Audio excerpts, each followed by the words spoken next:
तबाही हो जाती है यार। भाई एक मिनट भाई के लग जाने दो। हम तुम्हारे साथ हैं।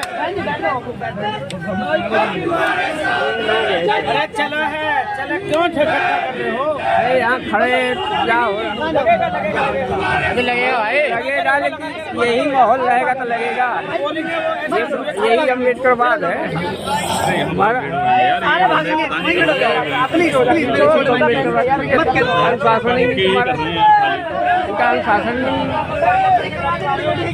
क्या प्रोफेसर लक्ष्मण यादव जी, सबकी रिकॉर्ड हो रहा है। उस भाई को भी फूले साहब अम्बेडकर की वह बात करने के कारण उसको यूनिवर्सिटी से निकाला गया। ये भाई यार उधर बैठ जाओ ना, पीछे जाओ। इस दिल्ली का ही मामला नहीं है। अरे हल्के के पीछे हो जाओ ना। लखनऊ में 69,000 शिक्षक भर्ती पीछे हो जाओ हल्के के।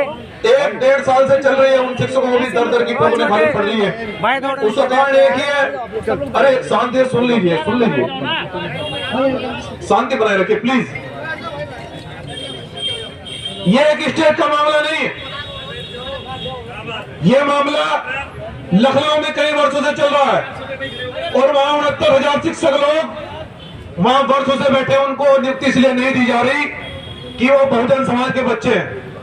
और वहां के मुख्यमंत्री जी कहते हैं कि हमें यही नहीं पता कि आपकी नौकरी किसी और को दे दी गई है।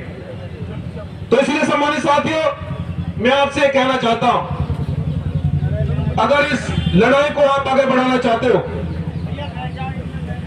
यह लड़ाई फूले साहब अम्बेडकर ने लड़ी, ये लड़ाई मान्यवर साहब काशीराम जी ने लड़ी और इस लड़ाई को भीम आर्मी भी लड़ रही है। तो मैं आपसे कहना चाहता हूं कि देश की जो व्यवस्था है, चाहे वो लोकतंत्र के चारों स्तंभों में कोई सा ही विभाग हो,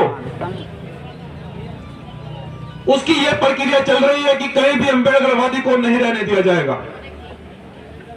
लेकिन भीम आर्मी की यह लड़ाई है कि अगर कहीं अम्बेडकरवादी व्यक्ति को छेड़ा जाएगा तो वहीं हम लोग नीला करने का काम करेंगे। ये भीम आर्मी की लड़ाई है, क्योंकि भीम आर्मी जय भीम संगठन के नेतृत्व में आप लोग जानते हैं कि लगभग 2 वर्षों से आरक्षण और जमीन का मामला चल रहा है और इस लड़ाई को आप पूरे देश के अंदर बड़ी मजबूती से आगे बढ़ा रहे हैं। वो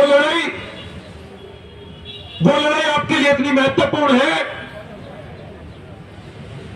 अगर यहां दिल्ली यूनिवर्सिटी के अंदर आप लोग सोचिए, आरक्षित सीटें पूरी होती, क्या उन प्रोफेसरों की जिम्मेदारी नहीं थी कि हमारी बहन को सस्पेंड कर दिया गया, कि उनको भी यहां जिम्मेदारी नहीं थी कि यहां बैठने की?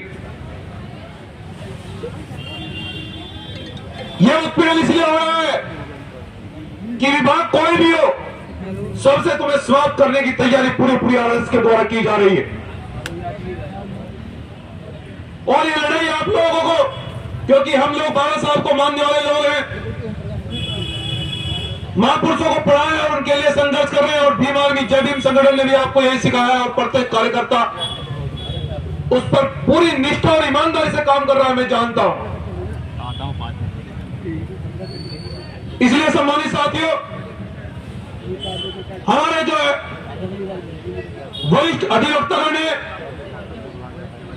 उन्होंने कहा कि देश के अंदर 15% लोगों पर ही जमीनें क्यों हैं, क्योंकि यह मुख्य जड़ है। अगर हमारे लोगों के साथ में अत्याचार होता है, मैं इस पर प्रकाश इसलिए डालना चाहता हूं कि सबसे बड़ा कारण आपकी आर्थिक स्थिति कमजोर होना है, इसलिए आप लोग कामयाब नहीं हो पा रहे। बाबा साहब डॉक्टर अम्बेडकर ने आर्टिकल 16 के में यह कहा कि देश के अंदर कोई भूमि वंचित नहीं रहेगा।